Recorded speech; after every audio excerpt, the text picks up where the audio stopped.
Alright. Let's open up this game and just hop right into it. Got some lizards versus some dark elves. Looks like dark elves are on defense to start with. Watching from the lizard point of view. Melon's been having some troubles getting some wins on lizards. Rookie Saurus, not super consistent. And keep in mind, I'm not a super experienced lizard coach. Just kind of pretend to be. Every now and again in spin games. Okay.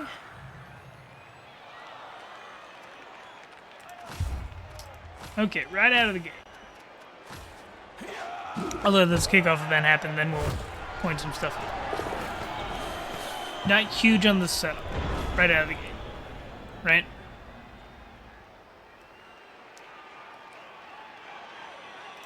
So let's get our pen tool. Go for teal. Yeah, let's go for teal.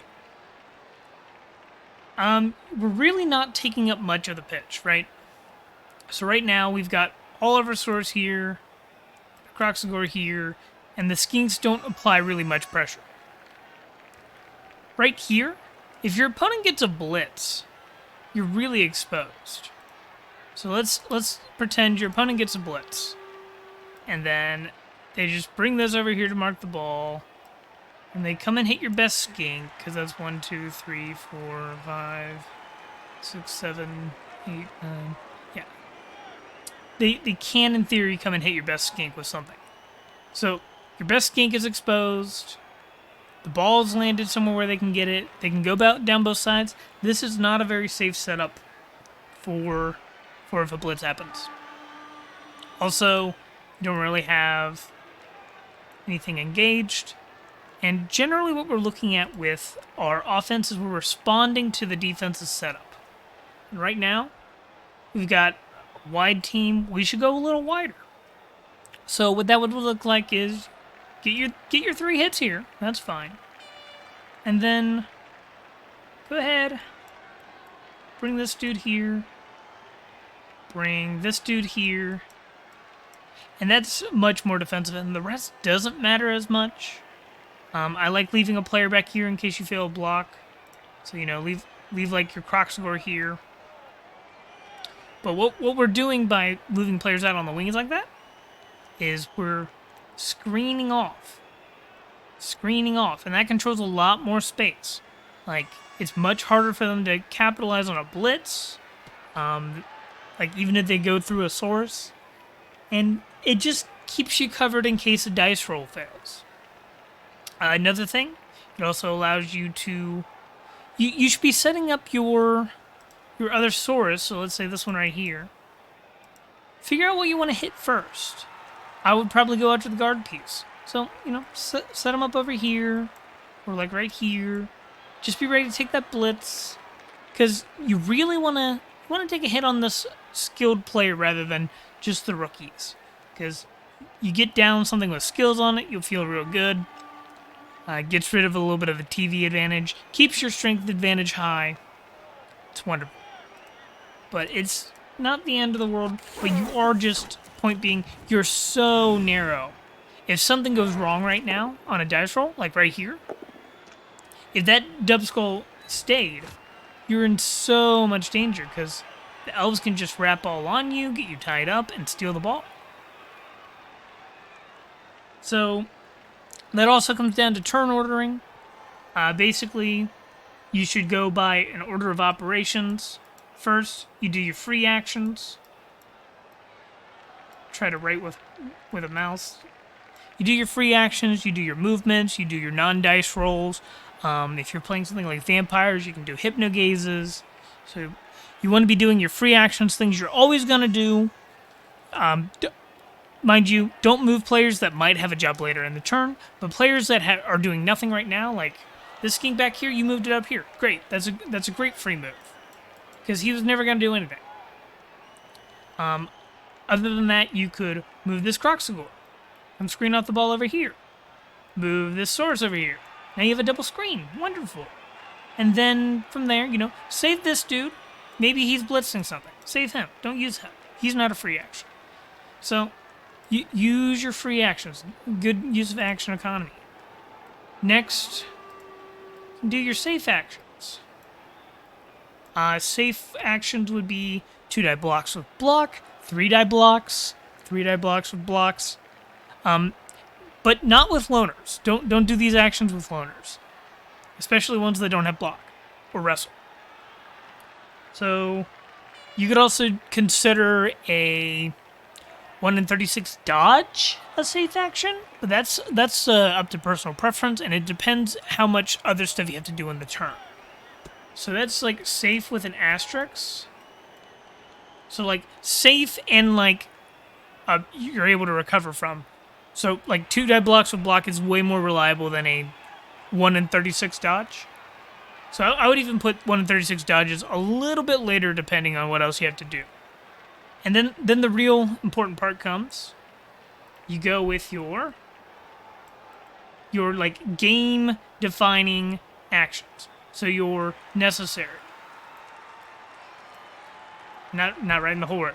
But your necessary actions, your moving the ball, screening the ball, blitzing whoever's holding the ball. A lot of things about the ball. Hitting their killer, protecting your killer, freeing up an important piece. This is stuff that, like, if you don't do it, it could determine if you lose the game or not. And then after all this, you go back to, I would say it's almost like a save 2. So your safe actions that you weren't able to do yet, like your 1 in 36 dodges, your relatively safe hits, like your 1 in 27 hit with a loner on 3 dice, that sort of thing. And then at the very end of that list is greed. So these are your unnecessary but useful hits, your fouling, that sort of thing. Maybe your SPP generation through a pass. You'll get there. I think that's a decent list of how I like to look at my turns. And sometimes you have to do a vibe check on your turn ordering, but that's just how it goes. But yeah, especially right here, I want to see you move players. Otherwise, like if you roll a dice, it could be really bad. Okay, and you are moving players. That's good. Croxagore right on the ball.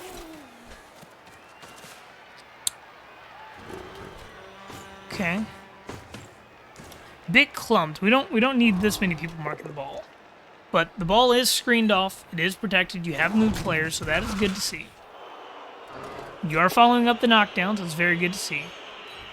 Push them there, push them there. Either of those would have worked.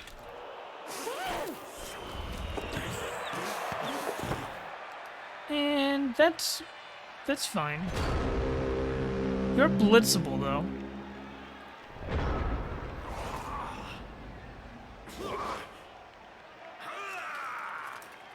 I would like the Dark Elves to go for the ball. I think they can reach, right? Yeah.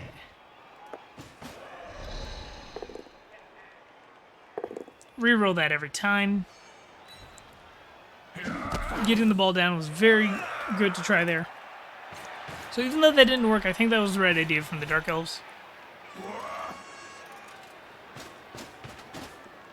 They maybe could have moved some things first. Would have been good. But other than that, going after the ball is good.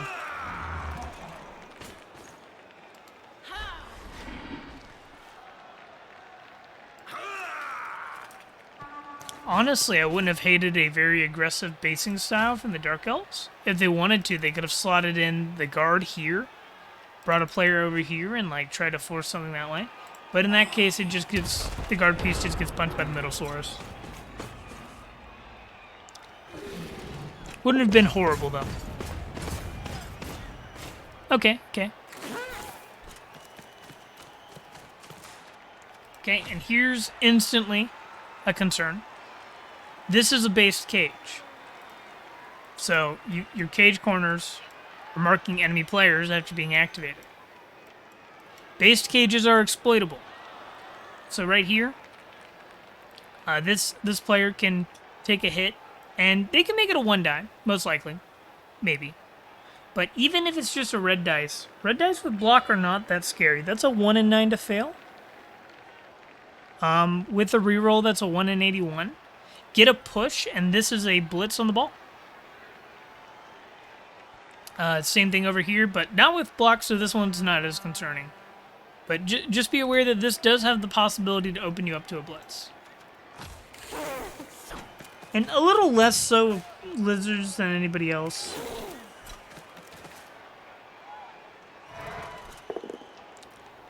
Caging is important here.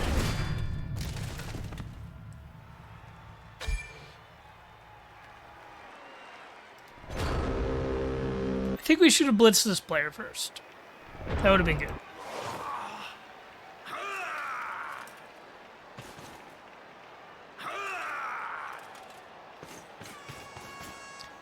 There we go. That's the 1 die. That is the push. So then you follow. That was a misstep. And I'll show you why that's a misstep. You follow here. Boom, boom. And then this Russel piece comes in. Boom, no dodge. Hit. So that should have been a follow, in my opinion.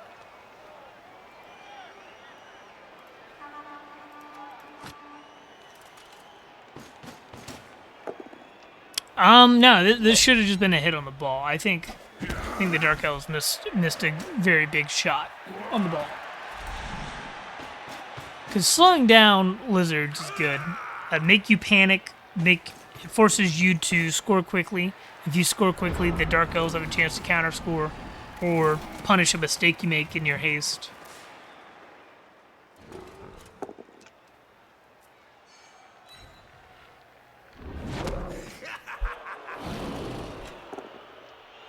Okay, that's a scary hit. I would follow that though. Come in with the blitz here. Okay. It's not terrible. We don't have to rush. We're lizards. Lizards can score from far away.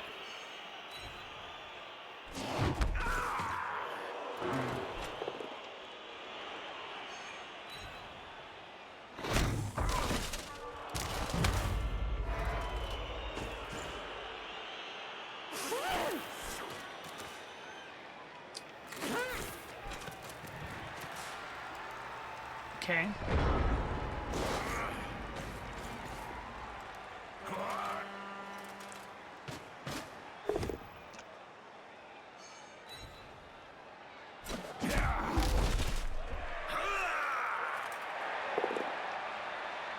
Hitting skinks is okay.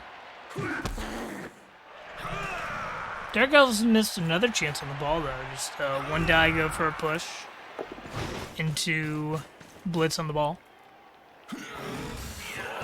And it's really important to unbase your cage here.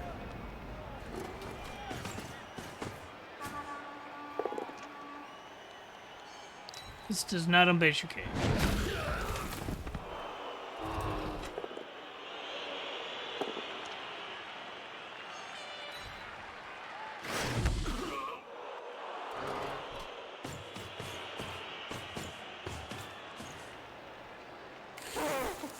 This is fine. If you want to come over here, that's good. Get your Croxagore in on this. Bring him up here. Getting it on the Blodger is okay. I'd rather see you tie up 2 pieces with the Croxagore. Getting past these pieces, leaving them behind is great. Opponent's already down a piece. Fantastic.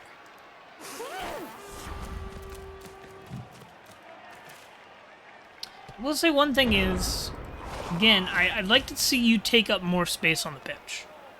So let me demonstrate a little bit. Right now you have pieces behind you that's forcing you to cage. That's fine. So this cage that's meant to be here. That's fine. But then with your other pieces, I'd like to see a little more action. Like these are good.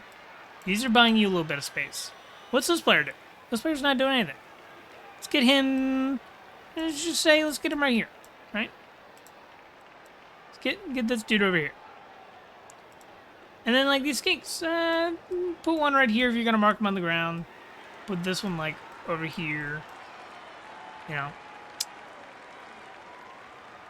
Yeah, how's it going, as it said? We're going over some real fundamentals here. But, you know, if you get set up something more like this, you know, I'm just going to erase the movement lines. It gives you a lot more space. And this orange is a little hard to see, but bear with me. That basically gives you control of, like, this area. And it prevents the elves from really getting to, like, anywhere over here besides the two on the ground already. Right? So this controls a lot of area, whereas right now, you're kind of controlling, like, this area. Like, the elves can basically go anywhere that's not here. So, keeping your players too clumped up is a real problem.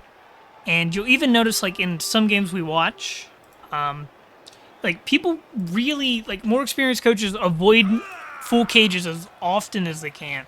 Like, they'd much rather screen or just position in a way that there's no blitz on the ball. Because your ball being marked is not dangerous. Your ball getting blitzed is dangerous. Like, if somebody wants to mark your ball, they can do that through a cage. They just blitz a corner then mark you.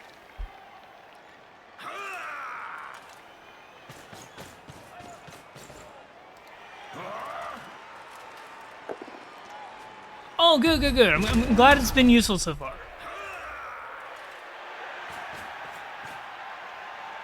But yeah, I'm not seeing anything I don't see with, like, this is a thing a lot of rookie coaches do, right? They're like, oh, caging is good, I'm gonna cage.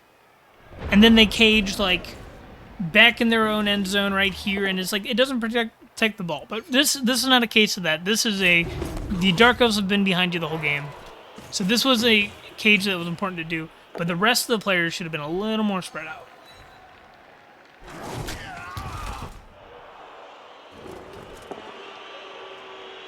The Dark Elves are forcing you to throw a lot of blocks. That's fine. Where's the ball go? Right there? Okay. If the ball's right there, we really want to try and free this up. So I want to hit this player. Yeah, good. That marks the cage a little bit. And then hit this player. And that frees up your cage. Good. And we still got a couple turns to move, but we really need to make some progress. Next is turn 7. At the beginning of turn 7, you need to be thinking about who is a scoring threat. If the answer is no one, you need to make a scoring threat. Because if you don't have someone in scoring range, even if it's like a bad chance at scoring, you cannot score. So the most important thing to do on turn 7, besides protecting the ball, get a scoring threat. Get 2 scoring threats.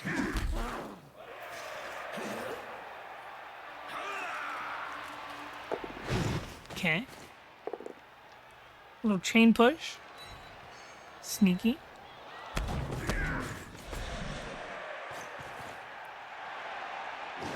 But yeah, if you see, the elves have been kind of blocking you in just because they control a good amount of the pitch. Like, I think even the elves could be a little more spread out in certain spots, but they're doing fine. I'm not sure that helps you get a scoring threat. You should be focusing on just getting a scoring threat right now. A 1-9 block is highly detrimental at this point in the game. Yeah, so just kind of like, here's how I usually score on lizards, right? I do one of 2 things. I either push up to like right here and just play bash for like several turns because I'm lizards and I can score from a million miles away. And then like the rest of your players go and they harass and they gain space for several turns. Then you push up one more square and then you score when you're forced to, right? Or so let's say, you know, this is you're the bully, you're the strength bully, you manage to get into the spot, and then you just hold the ball, move 1 square or 2 squares forward over several turns because you have the ball on a skink and skinks are good and fast. Or every time your opponent gives you space, you move up the ball and you screen it off. So maybe that looks something like, something like this. then we're holding the ball like back here, and then we got other things. So like sometimes you can just end up bullying, and you just claim space, right? It's a little hard with a rookie lizard team because like you really need a couple block on your team and you'll be fine. But until then, it's like games have the ability to just go south. Because like you spent all your rerolls on blocks this turn, and if you notice, we didn't get any player in scoring range. So the way you fix this is, let's get a skink. Just get a skink up here. Get a skink up here, and then those are 2 scoring threats, so they can't blitz both. Your ultimate goal should be to get your ball carrier into scoring range, so you don't have to do a handoff. But if you can't do that, just get some scoring threats on the edges. Force them to split up the team.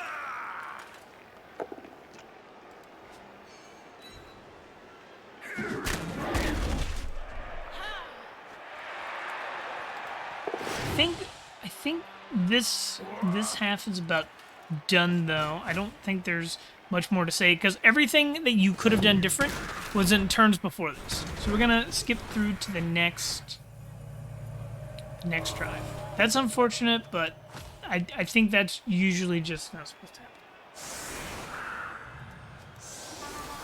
happen. Let's take a peek at the defense, right?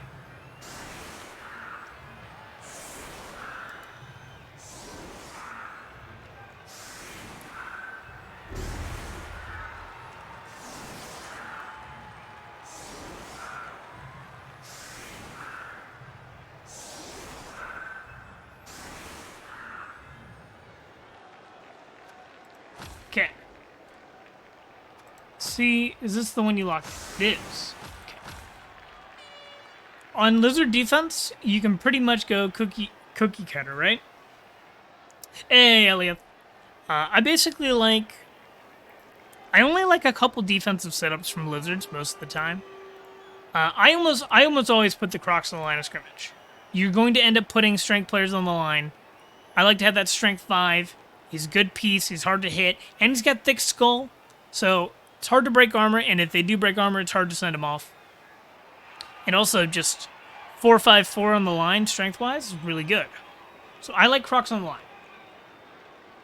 I finally survived a match? Wow, that's amazing. I'm excited. Can't wait to see it. But yeah. Saurus, Crocs, Saurus. And then... as far as defensive setups go, we like to keep the second line clear in case of quick snap, because if you put players on the second line, so let's say you put some players here, and the offense puts players like this, and a quick snap happens, they can go boom, boom, boom, boom, and they give extra hits. So you want to avoid that. Okay. But here's my basic cookie cutter lizard setup I use in most games. You get your three people on the line, one of them being a Saurus. No, one of them being a Croxivore. And then I do what's called double cups.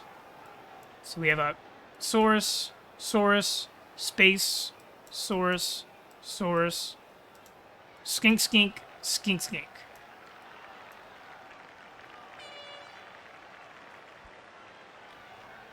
Yes.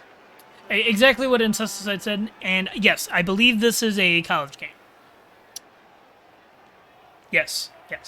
But I like to do double cups. So it's just kind of like 2 Saurus making a screen, and then... Yeah, you can move this over. The exact placement of the cups doesn't matter as much, but a lot of people, you can move this to the side one. You can move this tighter, or you can move this over and have a 3 wide gap here. That's fine. I don't think that part matters nearly as much. That's usually not the fail point of the cups as lizards. And if for some reason you got like kick, you could do really weird stuff, but I wouldn't take kick on lizards. I don't see the point in that. And then the other setup I like is chevrons. 3 in the line of scrimmage. I'm going to change pens. 3 in the line of scrimmage, one of them being the Croxagore. And then you do chevrons. So we come here. Boom, Saurus. Boom, Saurus. Boom, Saurus. And this should all be up 1. I've mismarked this. This should be on the 3. So I'll move that real quick.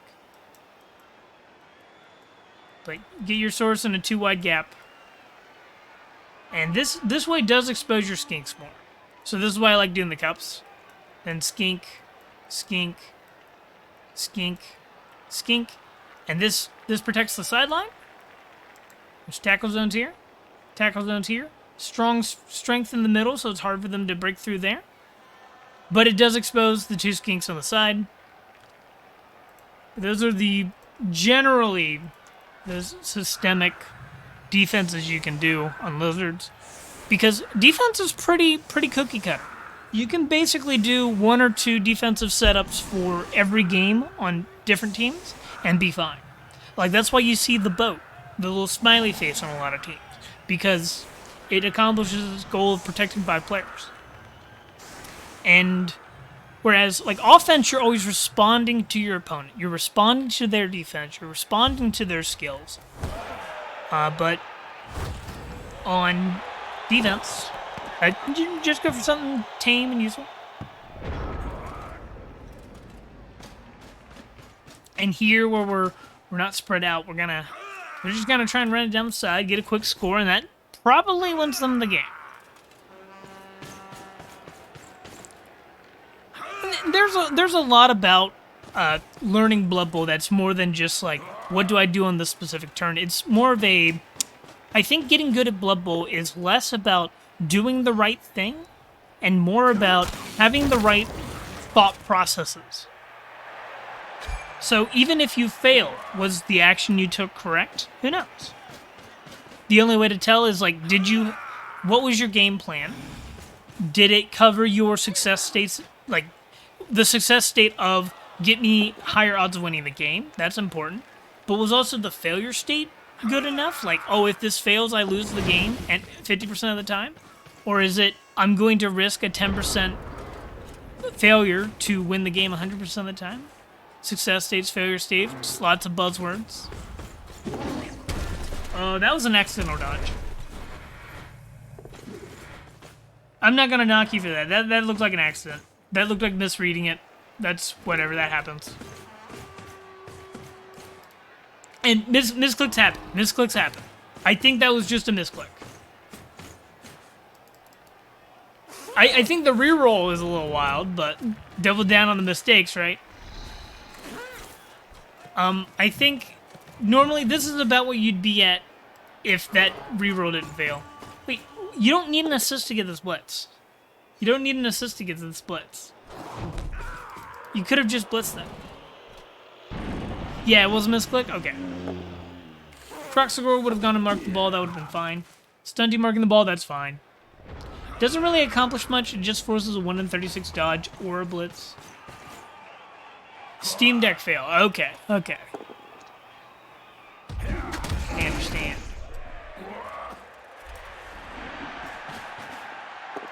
Going after the good player, good.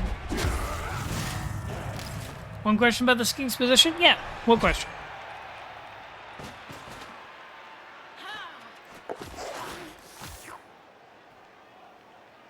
Like these Skinks?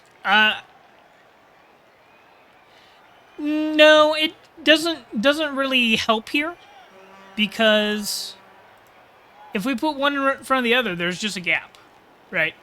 So let's say this one's right here. So this covers the sideline, but there's just a 2+ dodge, 3+ dodge with dodge, and this is gonna get hit, right? So it's like not really, there's not really a good thing to do here. Just need more people, exactly.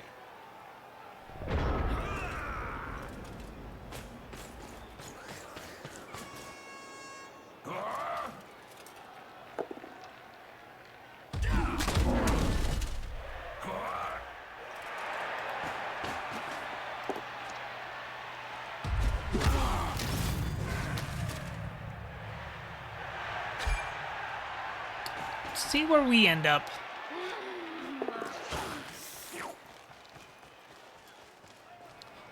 It's a great example of a screen happening here rather than a cage. That's fine. I thought it was going to be a screen. Take a little dodge. Go and... Yep, I like that. Yeah, 2 removals in 1 turn for the elves is pretty good. Marking the croc score is fine. I think the elves should just score next turn. Because they're already 1 up. If they just score, then lizards at best can quick score and they get the ball back and they just hold on to it. I mean, if they can stall for absolutely free, sure. But at the same time, any sort of pressure, just score. Yeah, lots of failed dodges. That'll happen, though.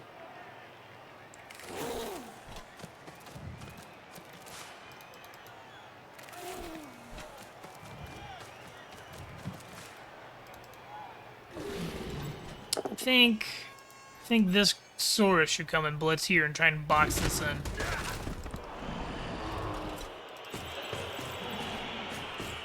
Yeah, very good. Very good.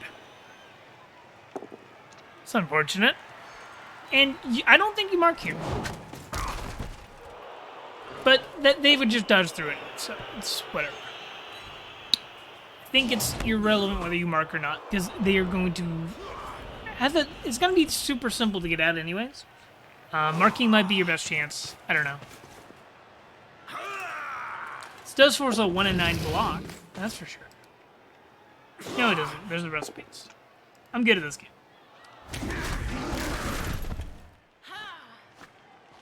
You can come down over here. I like that. And then you can come right over here. Yeah, there you go. Also, just one good learning tip I have is during your opponent's turn, try to predict what they're planning on doing. Or try to think of what their best move would look like. Because if you're able to know what a good move from your opponent looks like and what they should have been doing, that means that you've learned like good play yourself.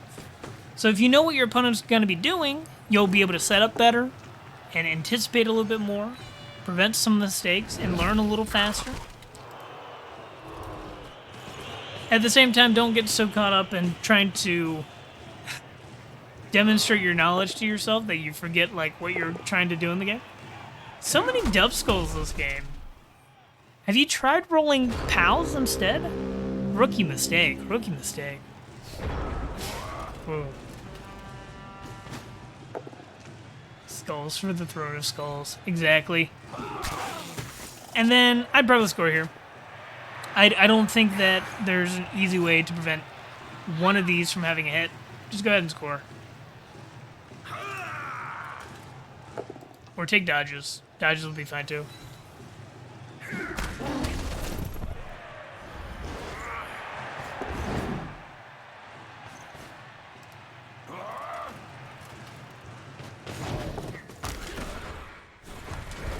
Yep, gotta reroll that one. Believe. This skink's able to come hit the ball. 1, 2, 3, 4, 5, 6, 7, 8, 9, 10.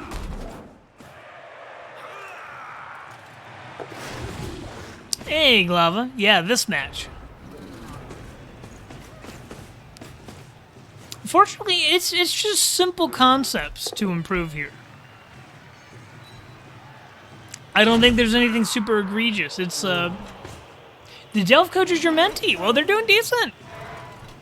I'm generally impressed by them. As far as Melon, I think it's just the thing you're getting stuck on is the invisible aspects of the game.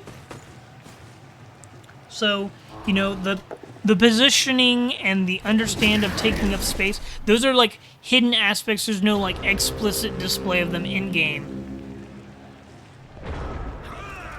So, you know, that's something that's like, it's fine to get caught on, because it's not like, oh, you know, learning to get better at making your dice 2-die blocks. Like there's indicators in game. There's no indicators in game to tell you this is a decent spot to score in 5.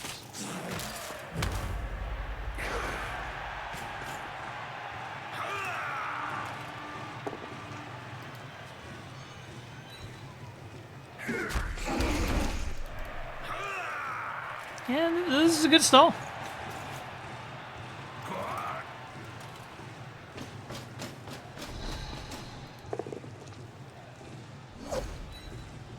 Yeah, Glava was OG Dark Elf coach.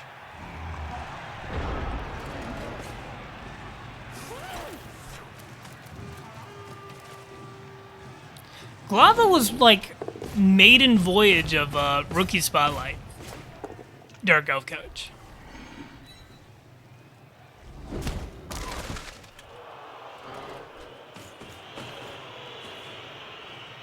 And look at how effective Rookie Spotlight is. Glava now plays vampires, and not Dark Elves. We have successfully converted them. Look at Glava now plays Underworld, and claims their Senti. Throws Amazons into the meat grinder. It's a shame it's their own.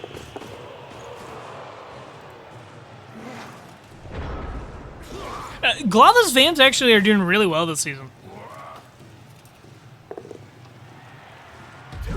Oh, you have? That's awesome. Vampires are so fun. They are deeply frustrating and annoying at times, but they are so fun. I love them, and I wish that they would stop sucking. They make me sad. And here, this should just be a score. Don't throw these dice. Just take your dodge and score. So I think this was a sad risk management. Okay, we did it in the end. Whew. Yeah, 4-3-3 is really good with vamps, especially in Rebel.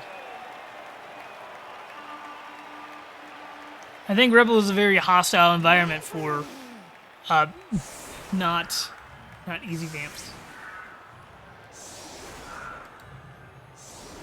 No, I don't. It's not about keeping the reroll. It's about not throwing risky dice for no reason when you have a touchdown you need to score. Because let's say like one of those blocks was a dub skull. You just won an 81. Sad. Like, take your 2-die blocks with block, that's fine. But after that, I just want to score. Lock in the game. Here, this is hard to score with. This is really clumped together again. Yeah, quad skulls also happen. Quad skulls are sad. But yeah, this just is not occupying much space. This does not prevent kickoff events like pitch invasion. It doesn't prevent blitz. Doesn't prevent perfect D.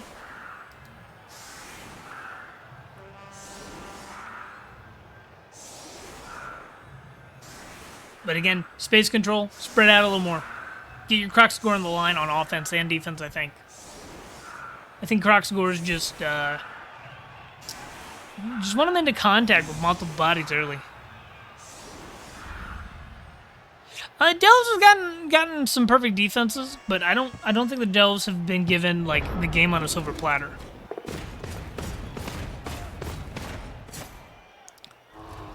Like, don't get me wrong, the Delves did get some help from kickoff events, but I don't think the entire game wasn't just like, oh yeah, they rolled well. No, not at all. Hey, Yeti.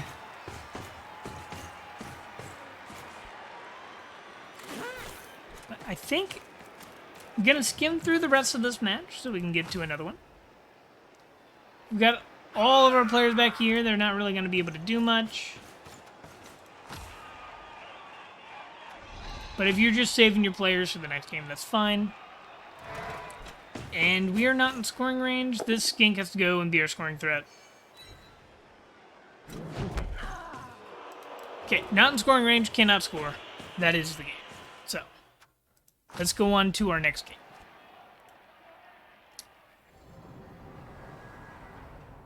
I believe we had Elias match. Quick highlight?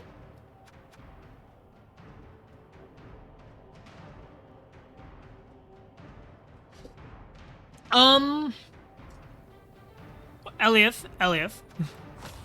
I don't have any more games. What do you mean?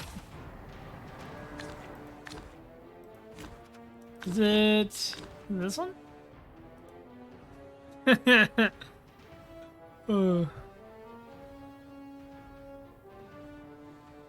Keep yours the last one. No.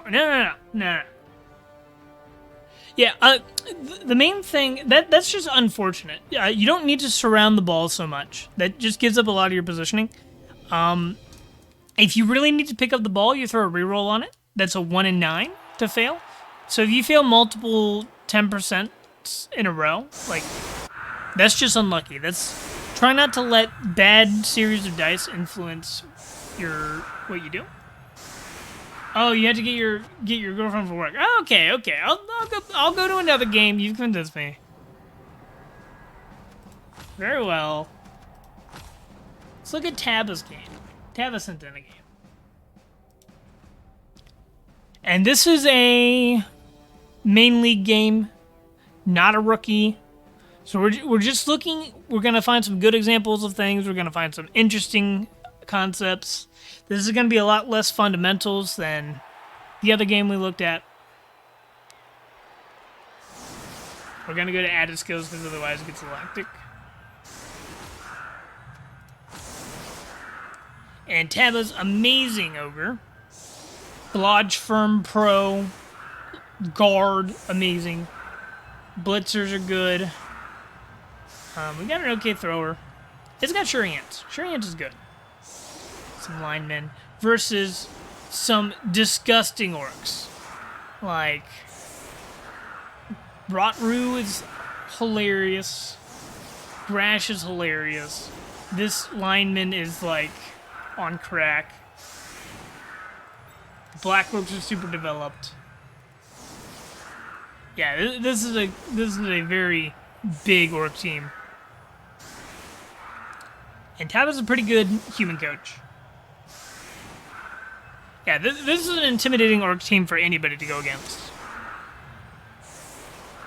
I would say the orcs are probably 2,000. I would say the humans are probably 1,800, maybe 1,900, maybe 1,700. Humans are deceptive. It's not actually like a million doubles. They look like dwarves, yeah.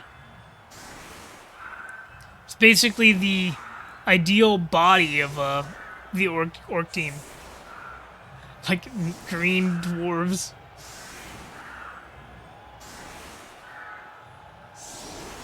And here we got like a skewed thing, but does Tab have kick? Does Tab have kick? No. Am I missing it?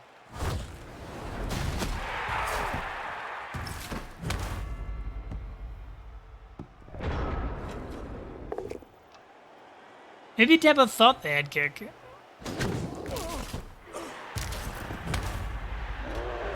This slanted defense is kind of interesting to me. Like I would have mainly done this if I had kick. I don't see kick unless I'm blind. Orcs are coming in with aggression right out of the gate. Going for a heavy basing maneuver.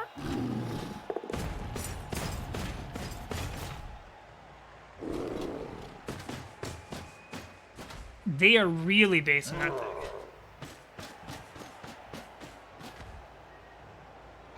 Taba's team's not actually super disgusting. Like, the ogre is amazing, but the rest of it is fine. It's just, yeah, the ogre is a blodger with pro. Taba's team is like what you need in the hyper bash of Rebel.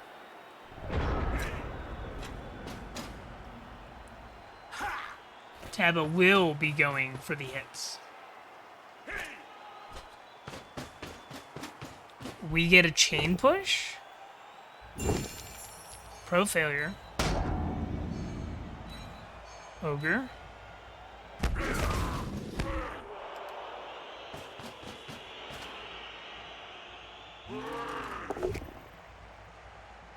That sounds like a you problem. Do not follow, or does follow. Ooh.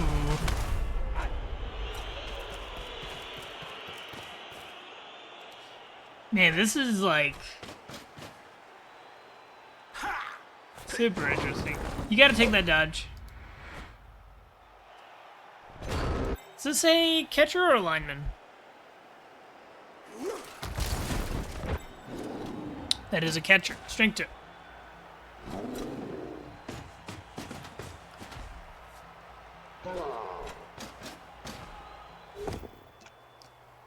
We're gonna see Hyper Bash for several turns here. Until one of them starts breaking, I'm sure. There is a wizard for Tabos, so if we see some funky positioning, it's probably in response to the wizard.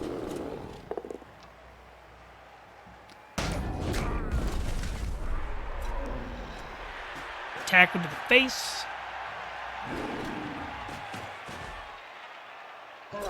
One die. Has dodge. Dodge firm. Ogre stands up. This is a mighty blow hit onto the killer.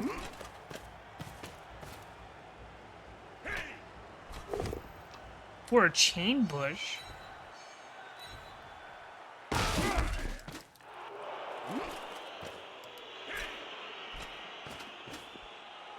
It's kind of hard to tell what's even going on in this game at this speed. I'm sure these turns were way longer. Okay, good hit on the strength up. Follow through, great break. Don't pile that on. Focus on getting aggression towards the ball. Ball marked with Raj, or Rackle.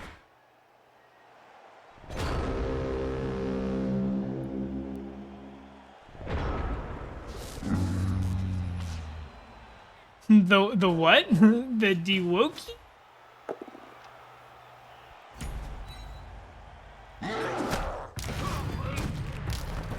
I don't know what has Rick been saying recently. Ooh, I've been able to catch his screams.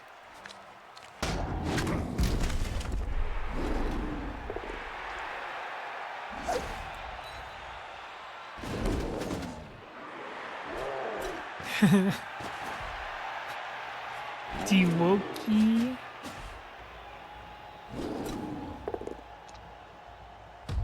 I'll have to figure it out.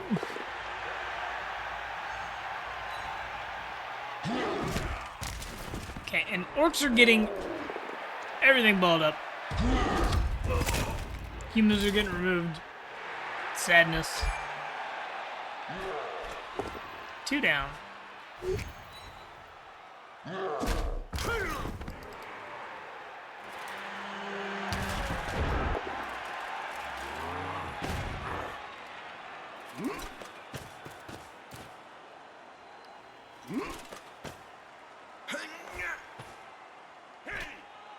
Okay.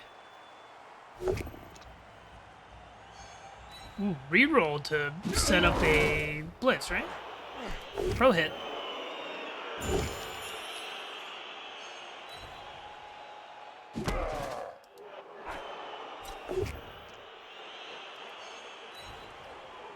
One die on ball is good. Not getting the knockdowns you need.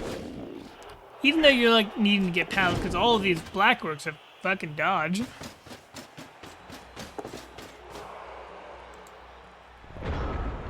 Gives the possibility of a chain push. I'd probably take this blitz back here. Chain push the ball.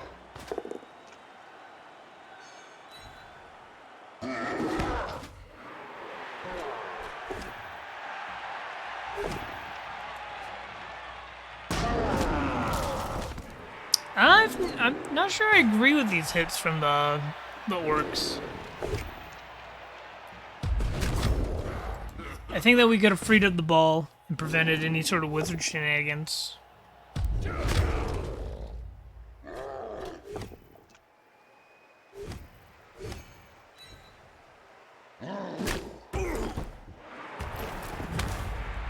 I feel like we might see a wizard on the next turn. Especially if this gets pushed or knocked down. Throw a fireball on 5 players. Give you a lot of tempo. Throw a fireball on 4 players.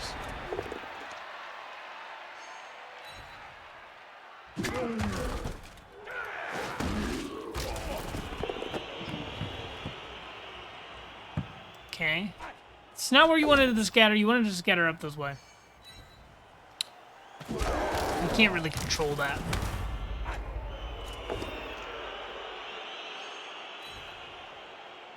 State will follow. Good.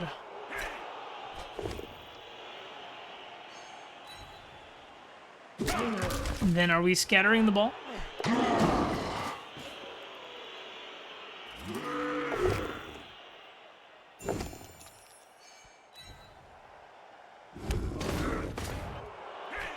Getting stand firm next to it. Stand firm good. This is a bit of a too complex of a game to really give much commentary on without like going super in depth. So I'm just gonna spectate and enjoy.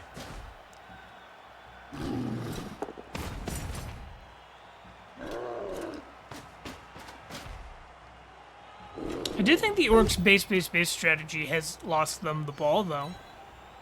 That's for sure.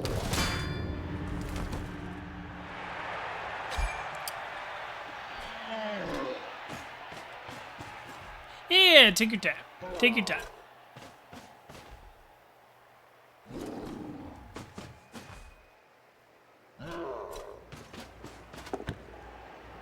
How many games do we have? We have Elliot's game, and then I wanted to point out a couple turns that I had in a spin game to demonstrate a little bit of the chain pushing you could do for 1 turns. Not many.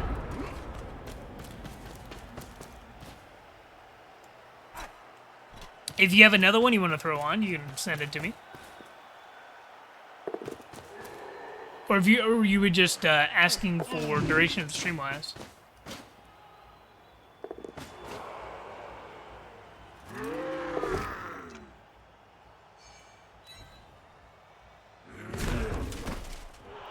Another vamp disaster?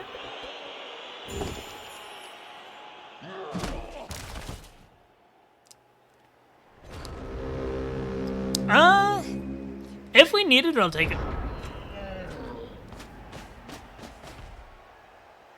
But I was gonna look at just a couple turns of showing that there's no excuse not to 1 turn with movement 9. Because, like, the amount of times people have sent me in games and then not attempted a 1 turn with movement 9 has upset me.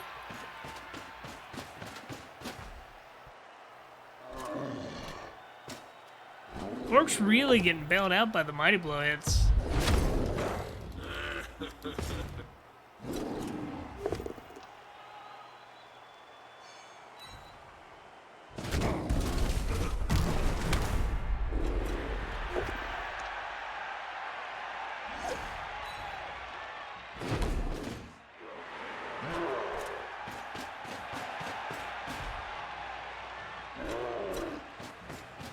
Are they just going to score it? Yeah, I don't understand that either. I think Gorbash might just be so used to being able to bully with the guard Mighty Blow. They're blinded by violence.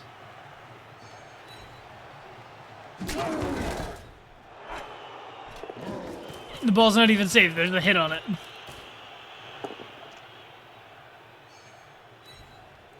Force the score. Okay. I like that. I like that. And then Taba has 2 turns to try and score. Equalize. KO rolls. Okay, good.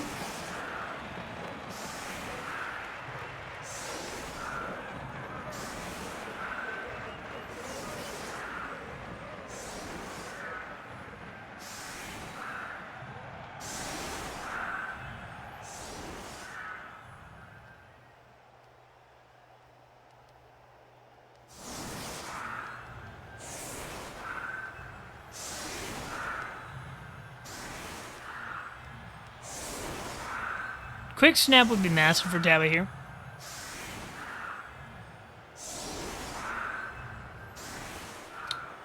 Got a thrower back here. Thrower's pretty good at getting the ball where it needs.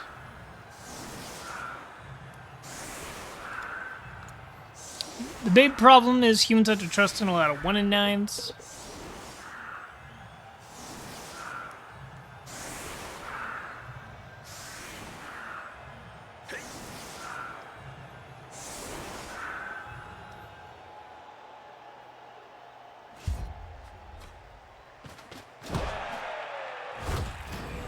That's unfortunate.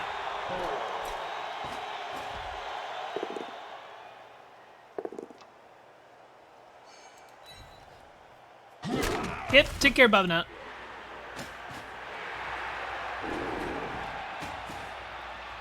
And Orc's just going right back into base, base, base.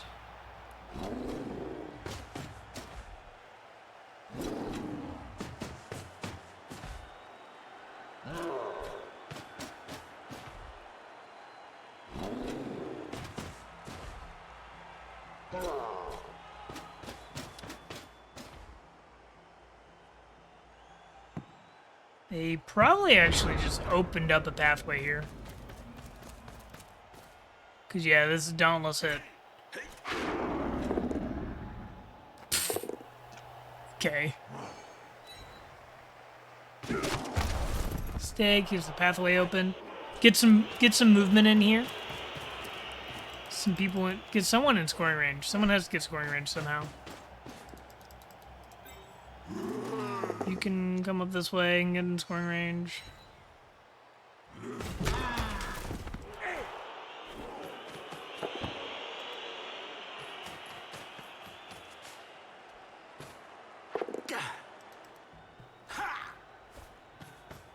Just gotta cut that corner, yeah. That is scoring range. Okay. Now you must protect the scoring range. This was coming to bases or something. It's rough, but this is the ideal scoring position for the humans this turn. That's awful.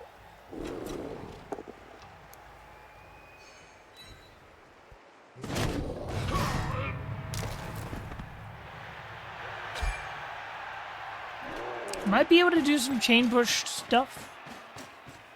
Not very likely, but maybe just barely. 1, 2, 3, 4, 5, 6, 7, 8. I think this should have been one over.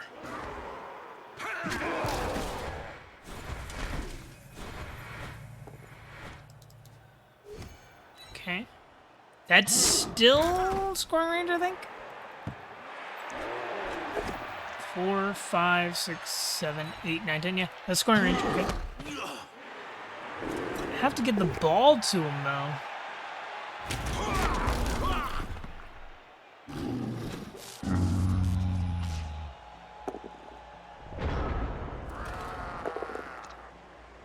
And getting hits here is fine. I'm doing that first. Probably gonna blitz you. Yeah. Not even blitz, just free up the catcher. Yeah. Like that. Now you get blitzed. Down and over. And there's still tackle on you, though. That doesn't solve it completely. So go into the end zone. And dodge works. Pickup works. Pass fails. No, wait. Pass works. Catch fails twice. Oh, that was a good attempt. That was a good attempt. Wait. There was a chance.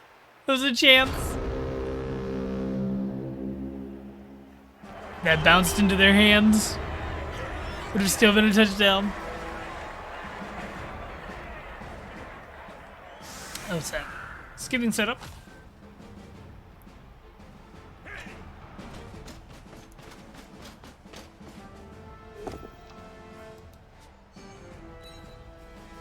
think Tabba's going for the win here. No armor breaks for the humans.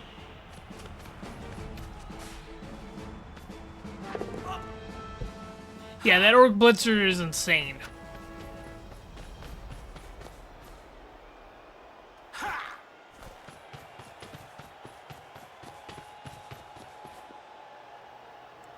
That is an Agi 5 Strength 4 Blitzer.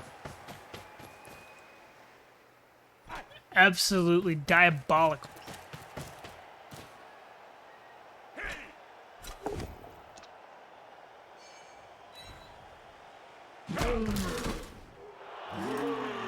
Big bonk. Mighty blow. Removes the troll.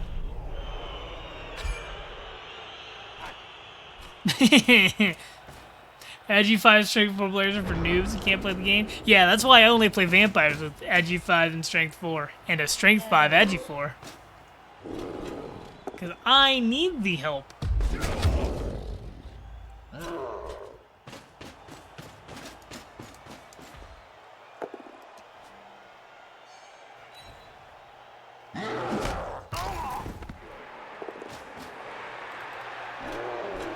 It's gonna come up here.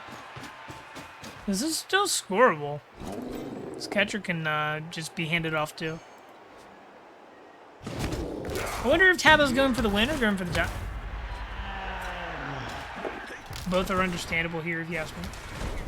Blocking it in by dodging out. Gonna come like right here. Base. How many players is Tabba down? 11 on pitch. Because head of bench 2.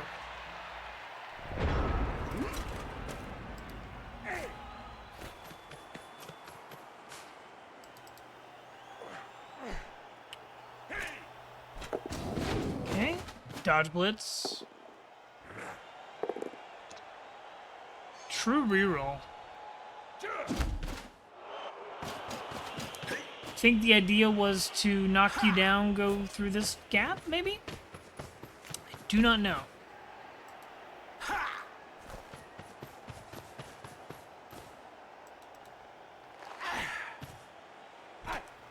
It's an uncomfy situation here.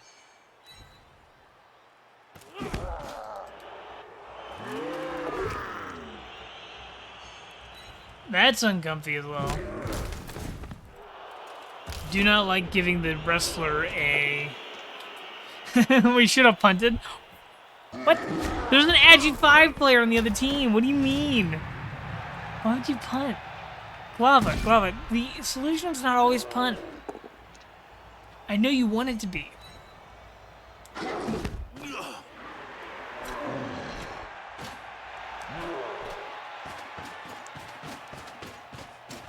This is to be expected.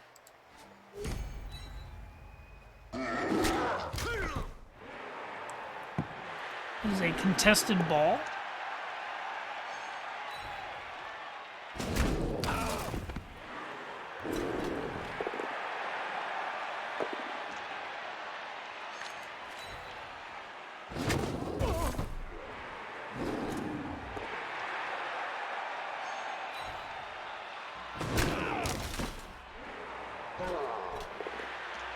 Yeah, this is just a wild, like, hyper bashy game that, like, humans just are not getting many knockdowns on their dice.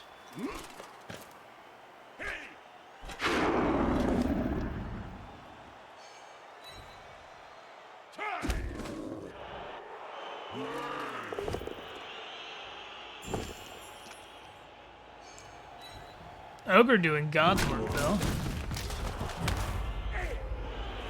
I think 1 and 9s, am I right?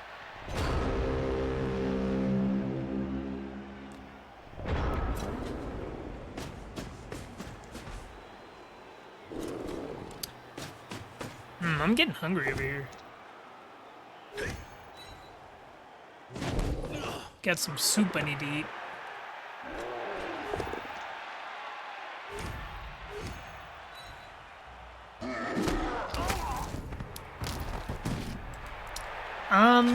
My main question is, how the hell did Tabba score? Because I'm pretty sure this ends up as a 1-1 tie.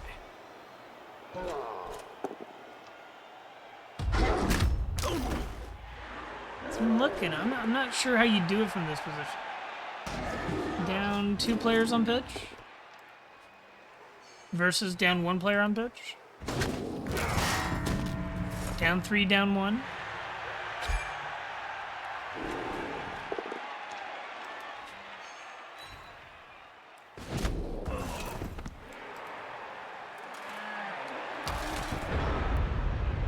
Wizard Gaming. Indeed. Ball is down. Now what? Okay, that's the thrower free. Thrower, 1, 2, 3, 4. No, thrower's not doing what I thought. I thought thrower was gonna go pick up and like pass to you. I don't know.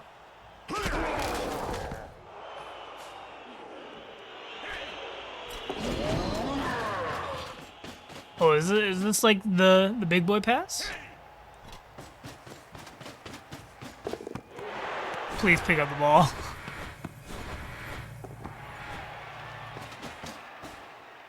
Then this is basically a punt. Look, Lava, a punt. I hope you're happy.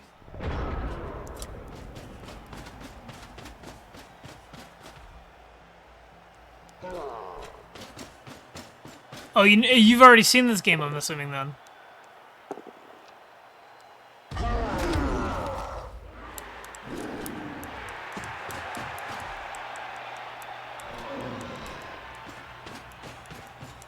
You can smell a punt.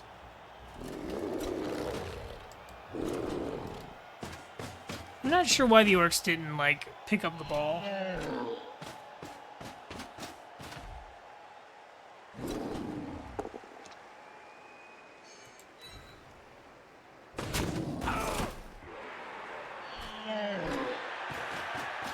Because, like, having the ball on a block piece is just better than marking the ball on the ground. Just, you force more dice rolls.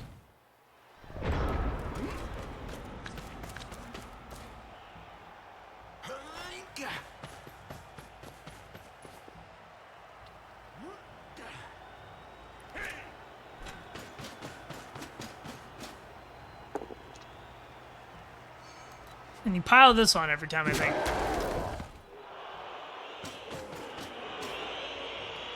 No. Okay. More reserved than I am. I admit. That works. Pick it up. Go for it. Do it. We're just staring at each other. If that doesn't have tackle, I would have gone for the 75 pickup into the 1-9 dodge. But that is me. I'm not saying that's the right decision. I'm saying that's what I would have preferred.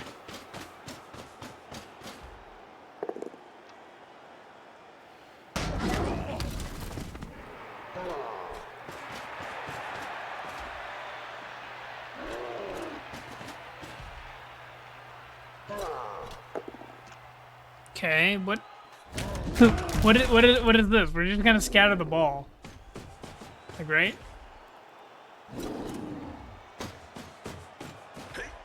I don't think this is good. This should have been the blitz.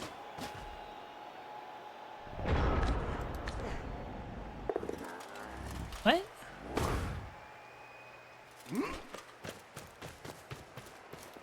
The Orcs' play has confused me.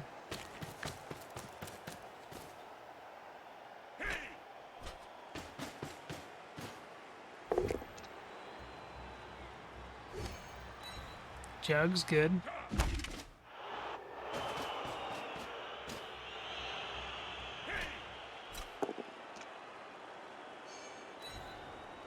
Stay, okay. Or follow, it doesn't matter. Catcher goes for the pickup. Yeah, okay. That was just very strange. Like, if you're gonna try and double mark the ball, you shouldn't mark another player while doing it. Because then that's just block with the blitz and that frees up the ball. That was really unsolid play from the Orcs. And then there's no more scores end up happening. I'm done watching this one. It has upset me. It has upset me watching the Orcs play. Because, like, the Orcs really should never have tied that game. Because 7 armor breaks in 40 blocks is really bad for the humans, especially when they have a lot of Mighty Blow. I just don't think the Orcs ever should have lost that. Right, then I wanted to look at some one-turns. And just as, like, a demonstration that if you're not going for one-turn attempts when you have movement 9, movement 8, you're trolling. Because, like, even when things go south, you can still score with movement 9. Movement 8 is a little bit as well. So, I have a movement 9 piece. Gonna go to a first one-turn attempt.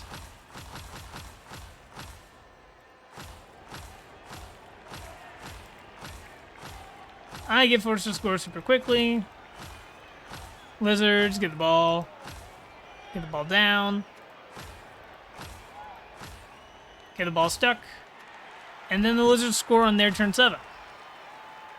They manage to free it up from a silly situation. And they go and score. And then it's my turn. See the Lizards? They get set up in the Knights, prevent the one turn. But they kindly put 3 players together for me. I believe. So, let's take a peek at this real quick.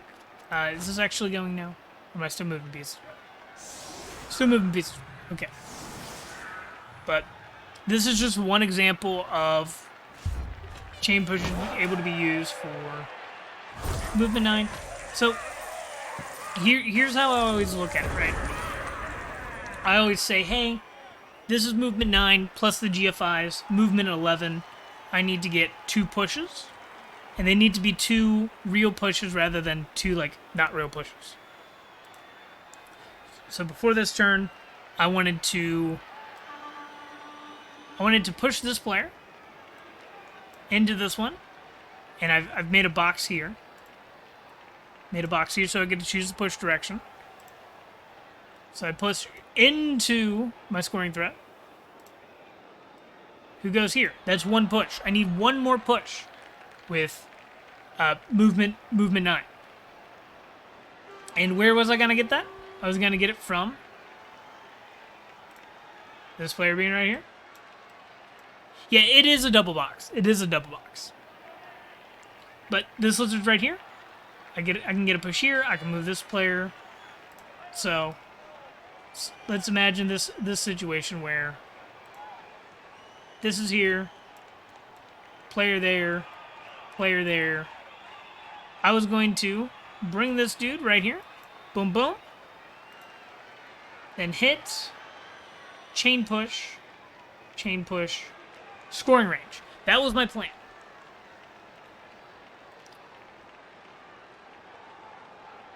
Oh, I did not. Send me a DM and remind me to do that. I completely forgot to grab this for it.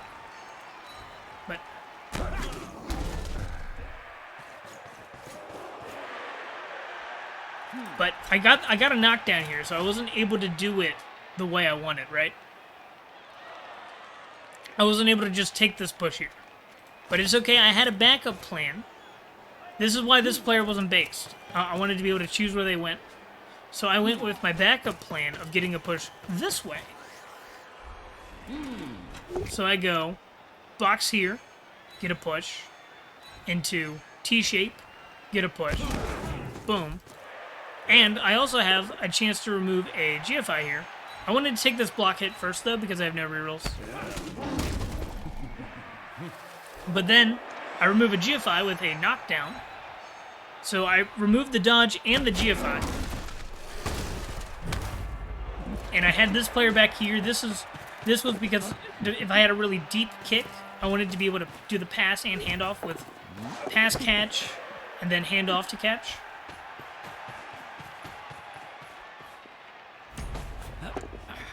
And there's no reason not to go for a one-turn attempt when you have movement 9. Grumble, grumble, grumble.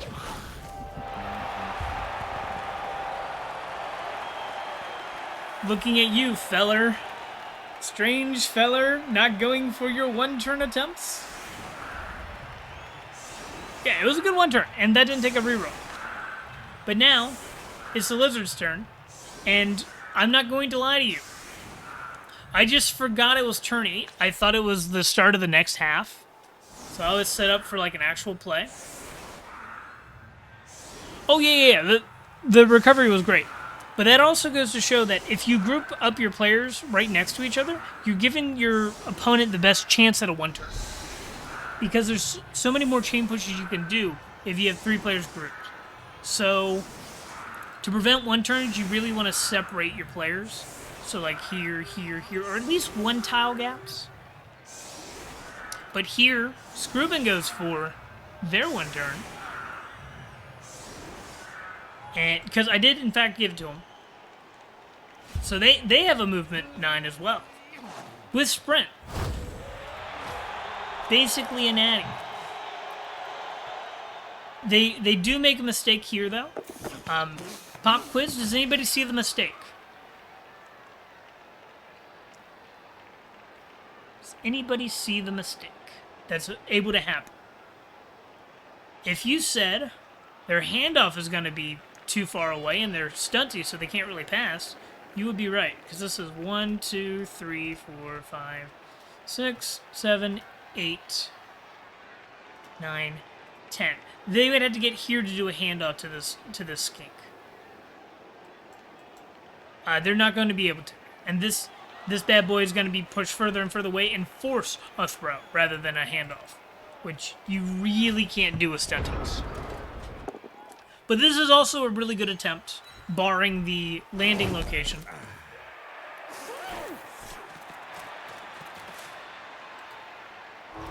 It also helps that I completely botched this and just forgot that it was turn 8. So, like, Nuffle bailed me out. Like, if this kick location was central, this was definitely a score.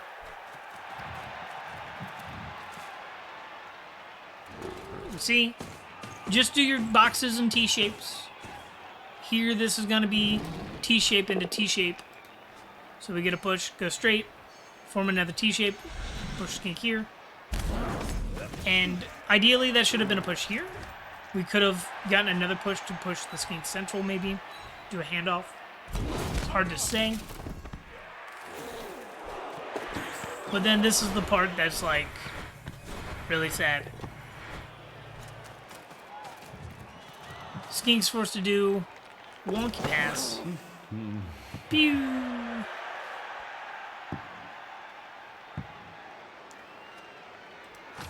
Then there was even another one-turn attempt, I believe. So let's see if we can find it. And this was a really fun game. The only problem with this game I had was that I was late for my clan draft because the one-turn attempts took us both so long that I was like 20 minutes late for clan draft. And I kept having to apologize during the game to the other clan leader. Okay, yep. Enjoy your food. Let's see. There's also a really fun moment here soon. Did not go for...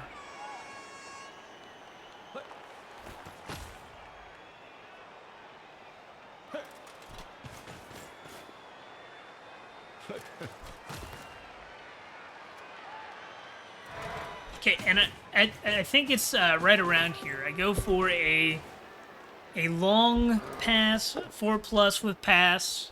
So that's I did a 75% pass into a 1 in 36 catch with Nerves of Steel, but there was an interception chance. But it was fun. And this is no, I'm not demonstrating anything good here. I'm just like showing you how much fun prolos are.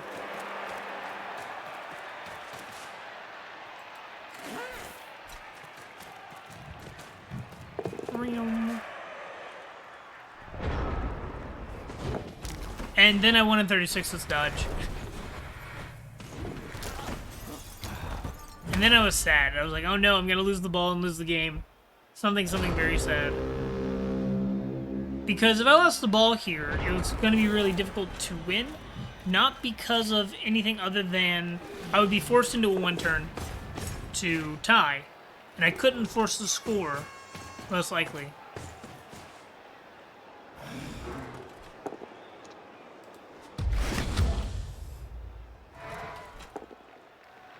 And that saves me a little bit.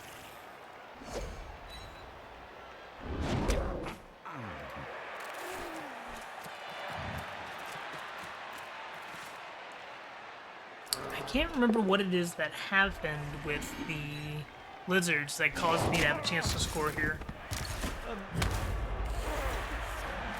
I don't think the blitz failed. I think that it was the pickup. No, the blitz failed.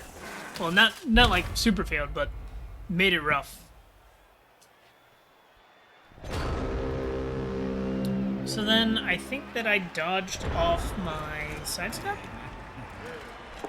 1 in 36 dodge. Go mark those players. And then here's the magic. Get up, pick up the ball. Long bomb 4+. 75% into 136 catch, into 1 die blitz with a reroll, into dodge off, into score. Because pros are fun. And I did get very lucky that the skink both down.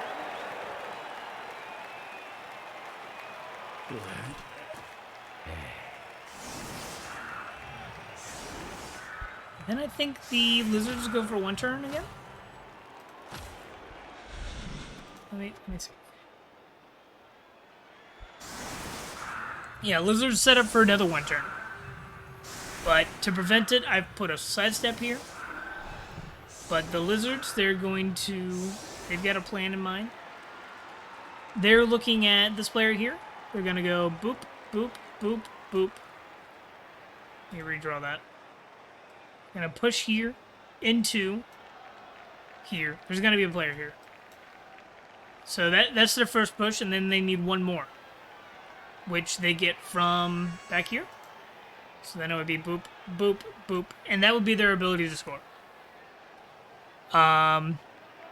Again, it is inexcusable not to go for one turn attempts when you have a movement 9. You need 2 pushes.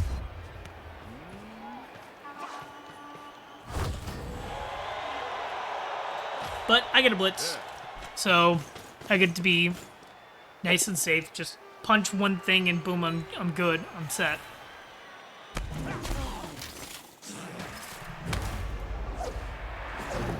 And then I was happy. I was done. But then Scrubin committed a cardinal sin that I could not allow to pass.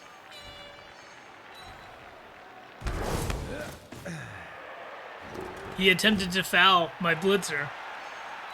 And I was just going to hit end turn on my turn. I was good. I had to go.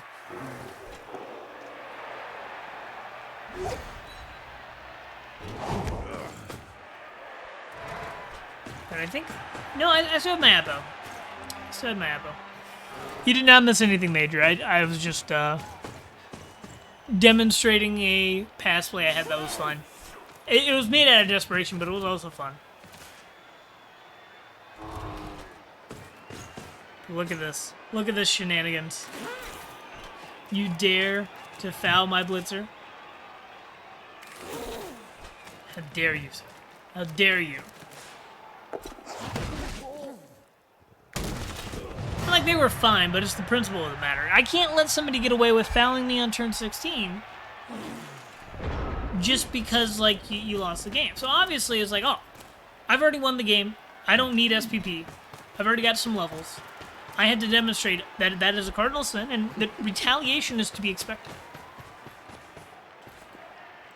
Well, yeah, but like that's fine because like I can go for my own turn 16 foul. So then I go after their fun player with a unique skill because you foul my double, I will foul your skeek. And this was just like a point of concept. Like I didn't really go for a big foul. I could have like chain pushed and stuff like that. But I was just demonstrating I would not be trifled with.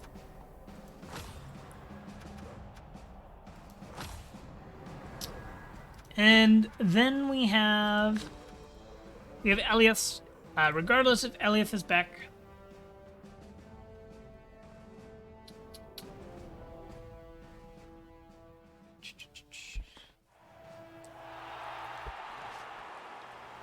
Also, Waffle, can you send me a DM to remind me to send you the thing real quick?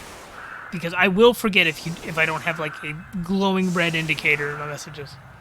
Wonderful, wonderful.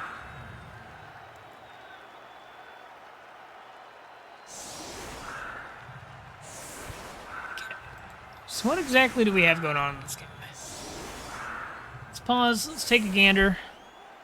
No bench for the Orcs. One bench for the Beastmen, the Chaos team. A little bit of Mighty Blow across the board. Some block, a really good troll, a thrower, versus block guard Chaos Warriors, really nice. Killer Beastmen, Mighty Blow Beastmen, Mighty Blow Tackle Beastmen, Dirty Player Beastmen. This looks good. And a really good ball carrier. Okay. And then let's double check inducements here in a second. We got an extra Apo on the Orcs. That's actually really good.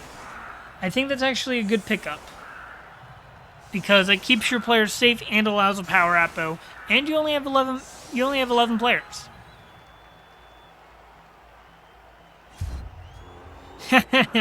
Welcome back. You got here just in time.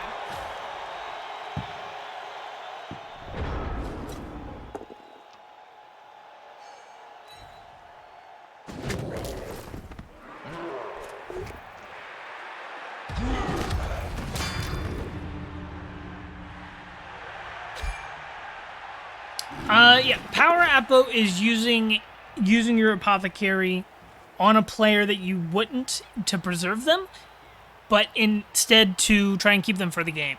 It's generally used on badly hurts, is considered a Power Apo, but I would say Power Apo would also apply to Apoing an M&G early in the game to try and get them back for a later drive, but it's a little bit more risky.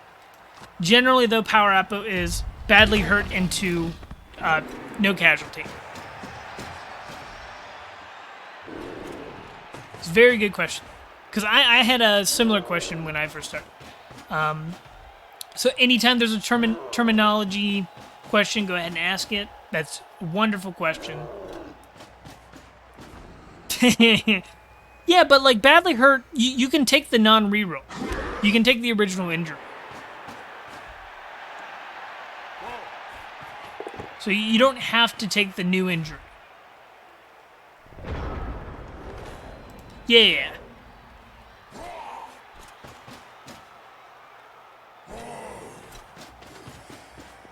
But let's see. Get some bashing in. I like to see the claw doing work. Into a follow-up hit here. You can foul this if you want. I think this is a decent foul.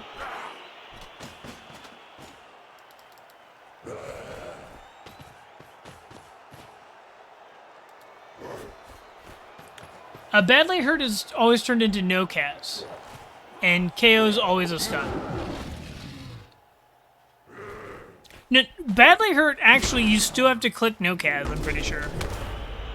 Am I, like, misremembering? I'm pretty sure you still have to click no casualty.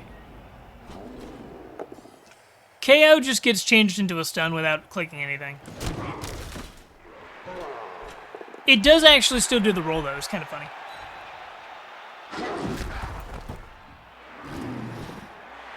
But yeah, Apothecary, if you are not badly hurt, you have a 50% chance of getting the no cas. Yes, yes. Badly hurt is no cas, but guy still goes to the bench. Exactly. They will come back on the next drive, though, which is why you do it. I think what we're seeing is fine so far. Just keep taking your claw hits.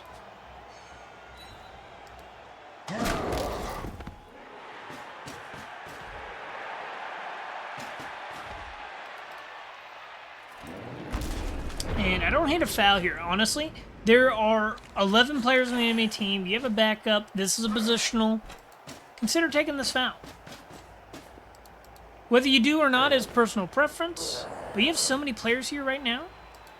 Take your claw hit and light it up.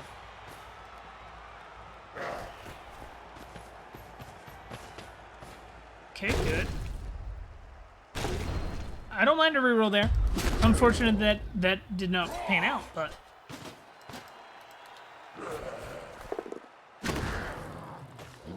Seven plus foul with dirty player gives a KO. There you go. That's exactly what you're looking for. Even if that was a send-up, I think that's a good trade. Going for a big old line. I think this is mostly fine.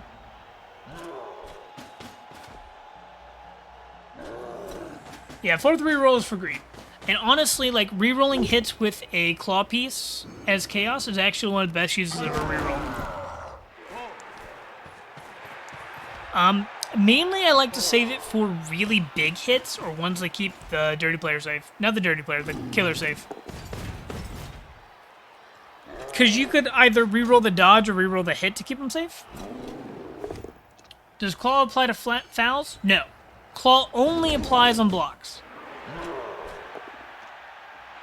That being said, claw also applies on your opponent's blocks in Blood Bowl 2. I don't think that's the same for 2020 rule set. Mighty Blow is only blocks, yes, but it also applies on opponent's blocks. But again, I don't think that's the same for 2020 rule set. I think that they made it so that it's only on your blocks for 2020. Power reroll on the strength piece, I think that's also fine. Now you want to be a little more tame with your rerolls. But I think going down to 2 rerolls with power hits is fine. Basing up the troll is a little questionable when it's got to stand firm. So now you can really get stuck here. Yeah, this is the danger with basing up the troll. And now everything's based up, we're gonna get lit up on our own turn. I probably would have followed just to base this guard piece, so you just can't just stand up and walk into here. Following here would have protected your killer a little more.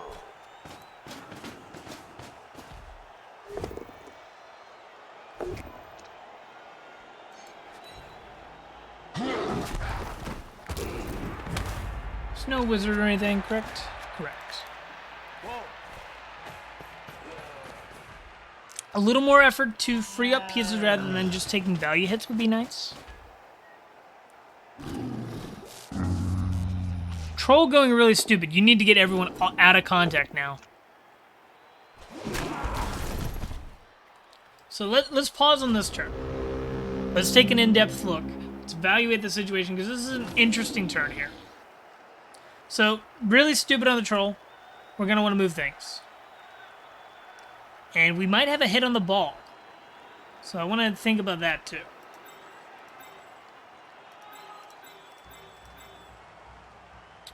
Maybe not a hit on the ball, but it's close to it. If we can hit you, maybe? No, yeah, we definitely got a hit on the ball. Yeah. So at the very least, this is a 2-die here, followed by blitz here. That is 2-die on ball. That should 100% be the play. The rest is freeing up your players, marking down things, that sort of thing. And getting off the troll. Please get off the troll. This should 100% just be a... This should be 4 dice on ball.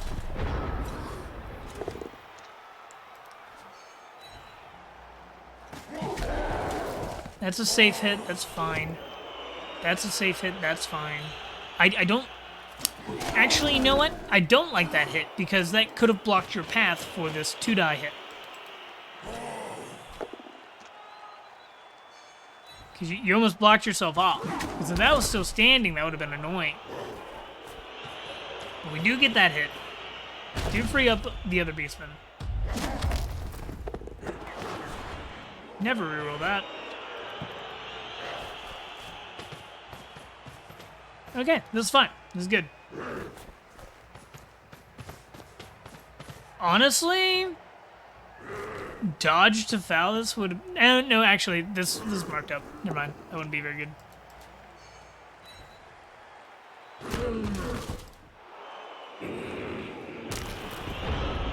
Yeah, ball on ground. That's good.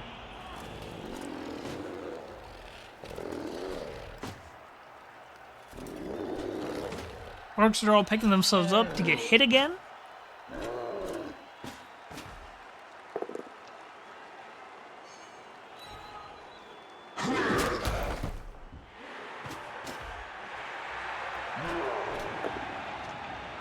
Okay.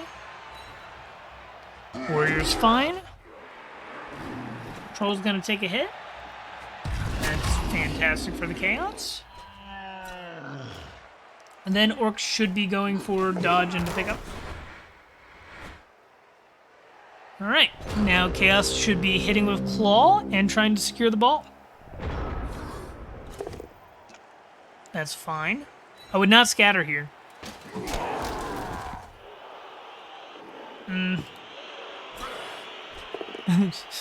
Lava's posting automated messages?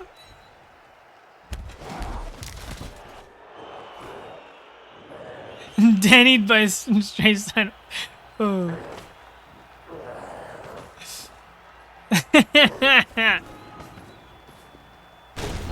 Oh.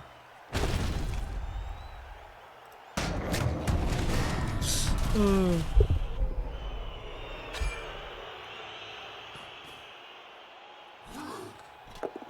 That's funny. Twat the twat magnet. How do I undo that?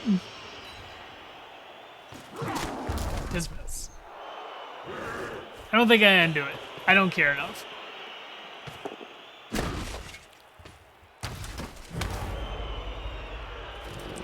It's not admin abusive, it's funny.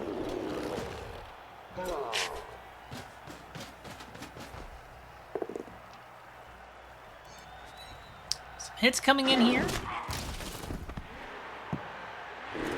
This is a highly contested ball. This is very well done by Eliath. Troll is out. It's very important. And honestly, just keep getting the hits in, keep getting the removals, and probably foul something important. Try to get through those appos. Best case scenario, MNG into MNG.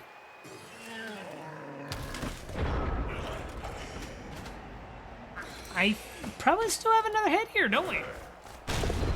I'm not sure about that blitz. Got you a KO. Still not sure about it. I think it's okay. Get in position to stop the advance. Okay, that's not bad. Foul this? Foul this? Yes. Violence. Yes, done. Marking? Not sure about the marking. Marking's maybe okay. If you're gonna mark, though, mark everybody. Bring in the other guard. Unless you're just stopping this one player. That's okay. That's okay. I probably would have stepped the other guard in here, though.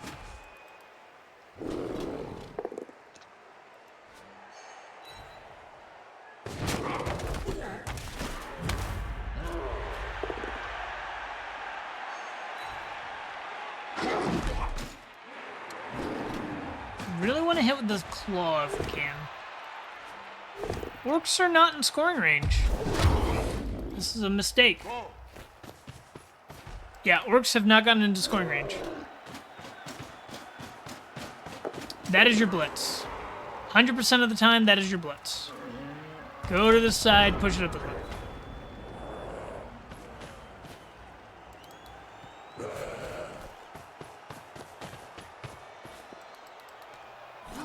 I probably wouldn't even have moved them yet. And like before anything else, you want to blitz them.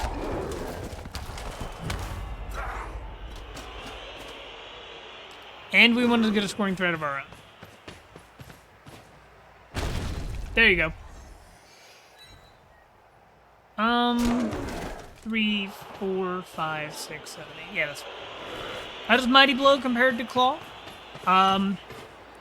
Claw is better. No. You got that backwards. Mighty Blow is better in every scenario except against AV9.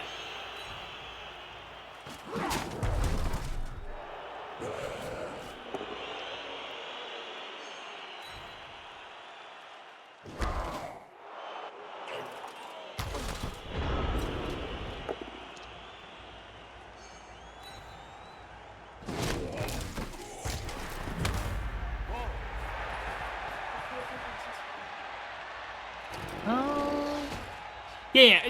Generally, it's better to take Mighty Blow first because you want to be blitzing the low armor piece anyways. If Claw is a double, you take Claw. If Claw is not a double, you take Mighty Blow first.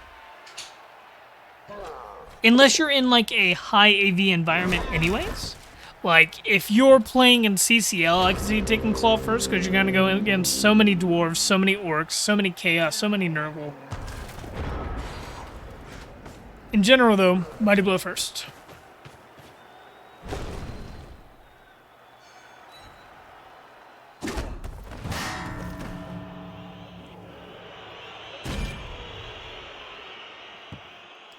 Yeah, I think the only thing I would have liked to see is, was there a way we could have a scoring threat here?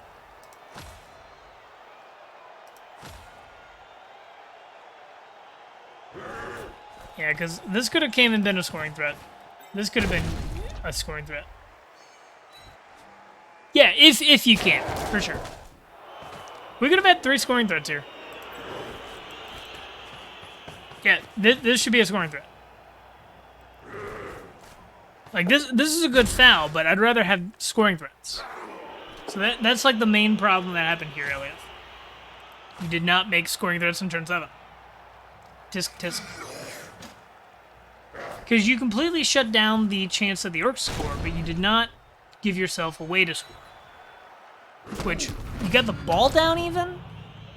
Tisk. Imagine if you had a scoring threat. I mean, it would have been hard now, but it's not the point. Not the point. Hard score still possible with a scoring threat.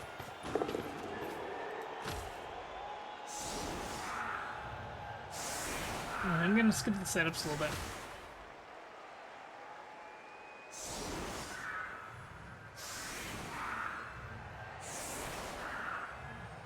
Did we foul? Yes, we did. But all the KOs came back? That's just unfortunate. Because that's no babes. All came back on one roll. So that's just like all of your advantage gone. That's rough. Good catch.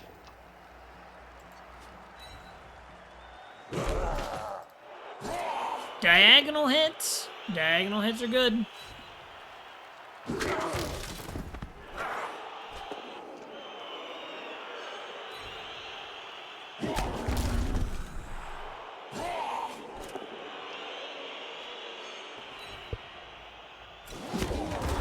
I still prefer to put the blitzers on the line here.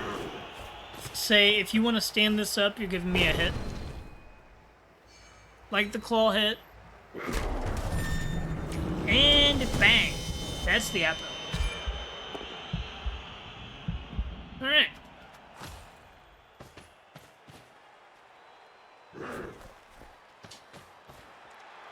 Yeah, I'd rather, like, some or all of these players to be down on this line so we can threaten more hits if they stand up.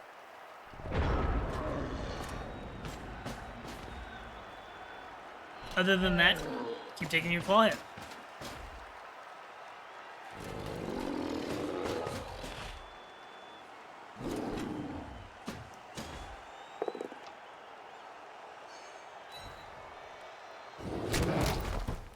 Did you see? All three of these just stood right back up with no punishment.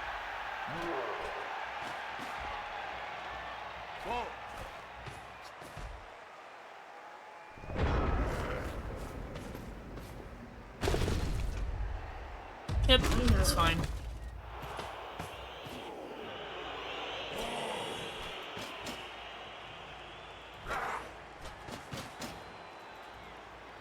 And then why are we going into base contact here?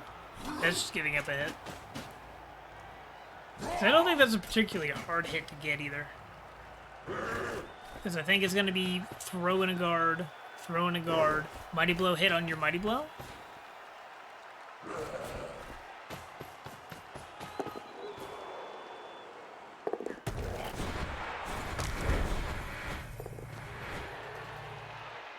Why did we reroll that? We don't need to push our players so far forwards here. Because this is like a scoring threat, yes, but you're not even going to be able to get the ball to them. Like, you can do a pass and a handoff, but you're a Chaos team. You're not Elves. This is hard. This is very difficult. And if you just want a scoring threat, put them on the 6. Or put them on the 8.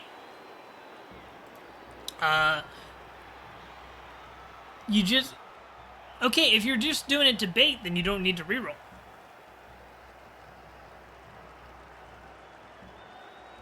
Yeah, I think you just wasted a reroll is what you did.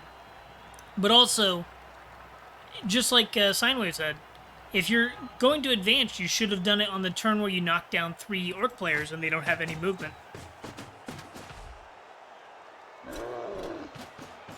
Like, you could have been in the same situation, but without giving up a hit, by just following up on the hits.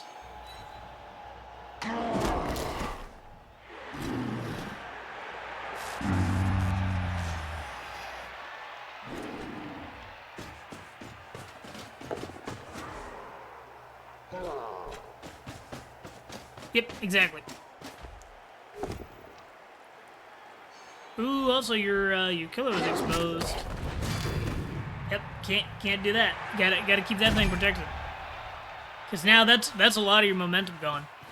Now the Orcs have more kill skills than you and more armor.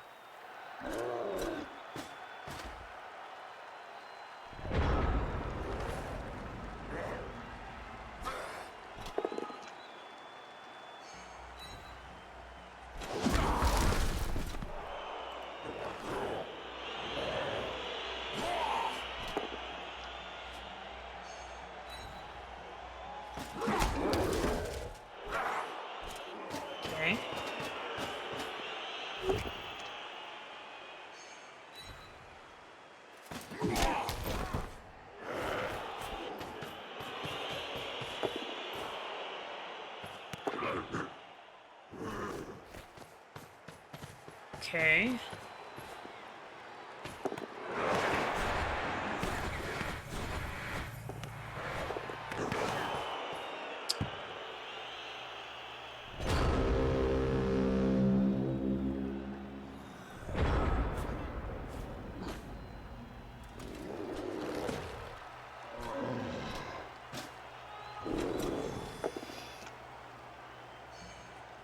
Not huge on that so far.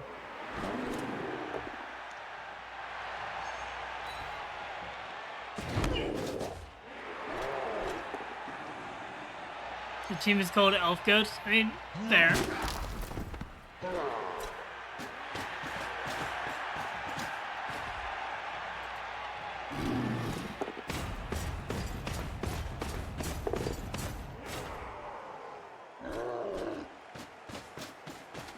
Okay. So now I gotta get this secured somehow. 1 in 9 dodge to make the ball really hard to deal with. Fails.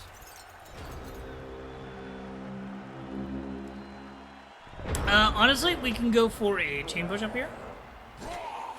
Maybe. I don't think we have the movement to do that, actually. We have 2 slow bash teams that are now trying to play a separated game around the ball. Nobody's going to be able to interact with these balls but these 4 players. 1, 2, 3, 4, 5, 6, 7. Okay, that's fine. Now dot it off and score.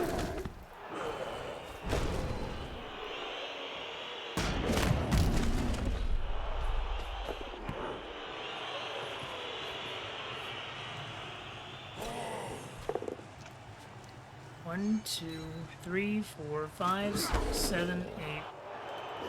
Alright. It's fine. 1, 2, 3, 4, 5, 6, 7. Okay. You're not getting surfed. You should definitely just score in the next turn, though. You have 1 reroll. It's going to be hard for you to secure the ball. And you have 2 KOs that you have potential for coming back. You're really based up. You're not going to be able to stall this very long.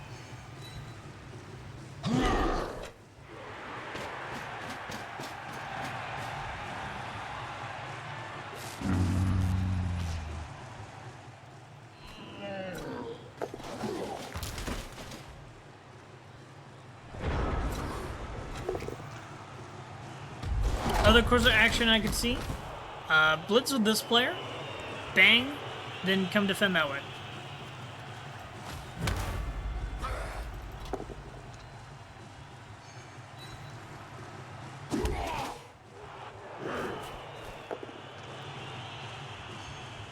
Yeah, you should score now.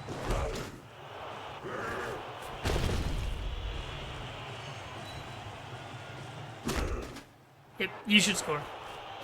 Good.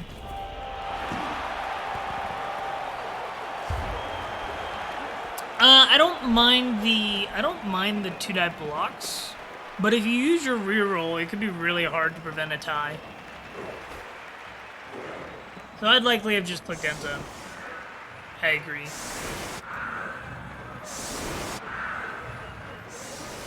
Like, I don't think there was a danger of missing out on the score. I think there was a danger of not having the reroll to prevent a tie. I think that's the real danger.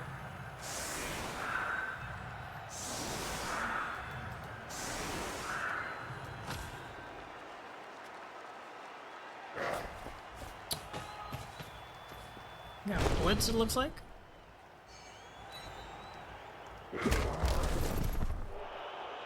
Take the claw hit, good.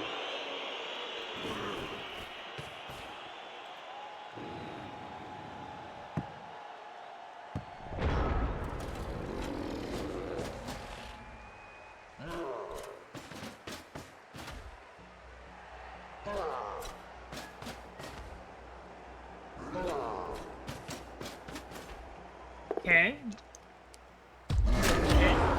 That was a good way through as well, because the orcs would have been able to force down the sideline.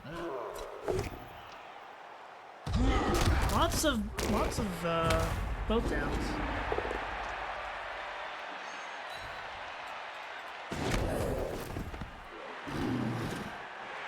This troll is really stupid at like 4 turns in a row.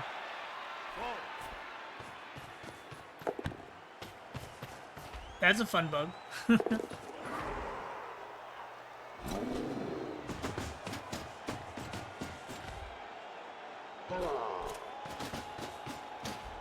And then we're not full caging. Good. Good. Glad to see it's not a full cage.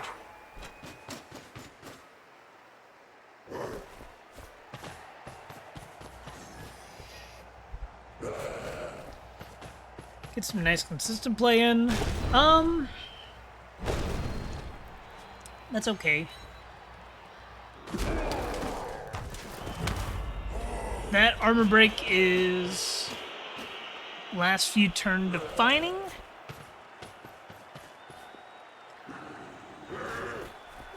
I don't think we need to base up here.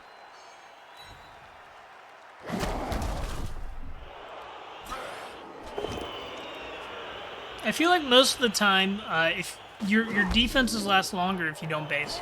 Basing is when you need to buy like 1 turn. That's when you like massively base.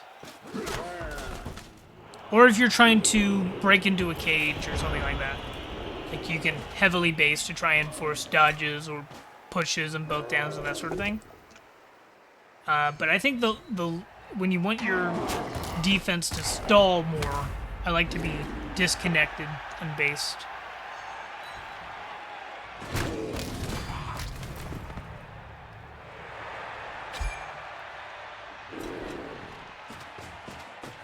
Because like all these orcs need right now is to make one little gap and squeeze through, and they've got a shot at tying the game.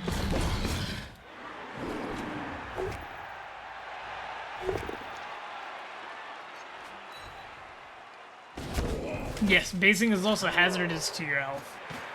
Indeed.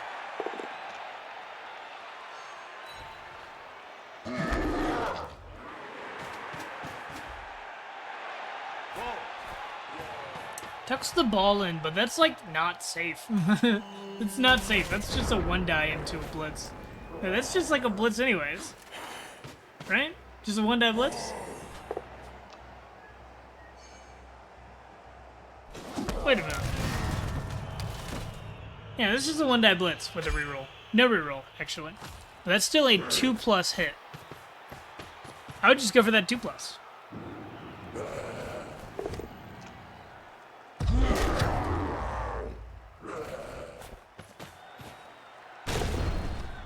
That's also fine, but like, just hit the ball. Just hit the ball. Especially because the ball has a way through still. Just hit here, 1 in 9. 1 in 9. Yep. Yep, hit ball good. Hit ball good. When in doubt, hit ball.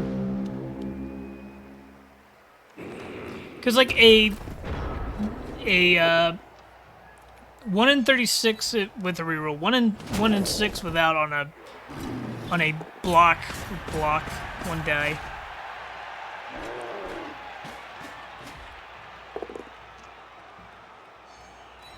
Oonga boonga, hit ball.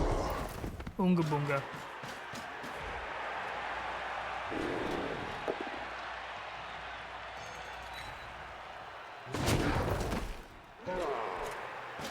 You can wrap around here. Do the orcs fail like some GFIs or something? Do you get some good dodges off? What happens?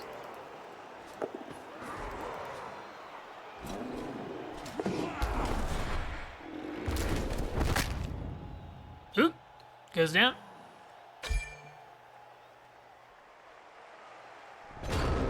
So now we see some dodge shenanigans. Oonga boonga dodge good.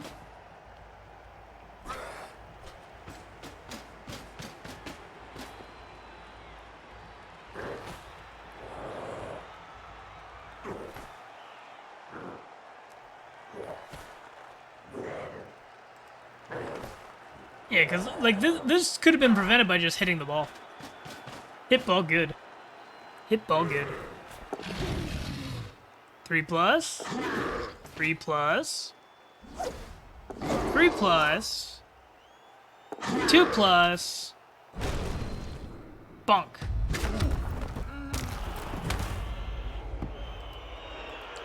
This is still in scoring range, though.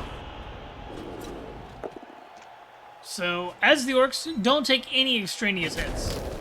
Don't take any extraneous hits. We're just looking for, like, something needs to blitz here, something needs to give you the ball. Which is actually really hard. I don't think you have the players for it. Blitz with Troll. Blitz with Troll. Boom. Lame. No, this is actually the play. This is good. This is good. This was, in fact, the play. GFI handoff. And it fails the GFIs. I think that tie was somewhat deserved. I think the orcs deserved the tie there.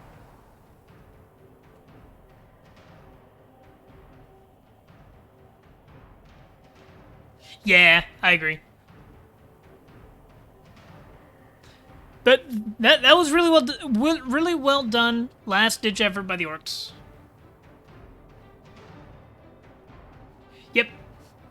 No bravery.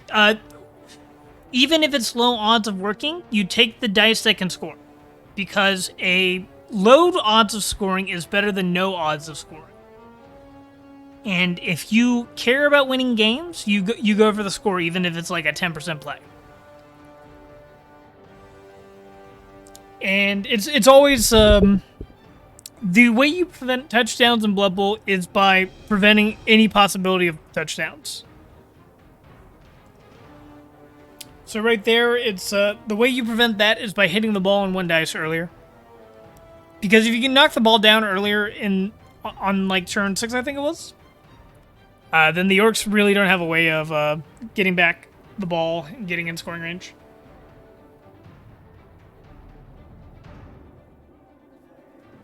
Yeah, those are the two options for sure. All right, I think that about does me. I think that does me. Is there anybody streaming? Would I hunt SPP over scoring something like spin? I wouldn't, but that's because I like scoring and I like winning. Not for any real reason other than that. I like winning. Let's see. Do I know anybody that's streaming? See, like Rick or... Yeah, let's raid Rick. Let's play Blood Bowl 2.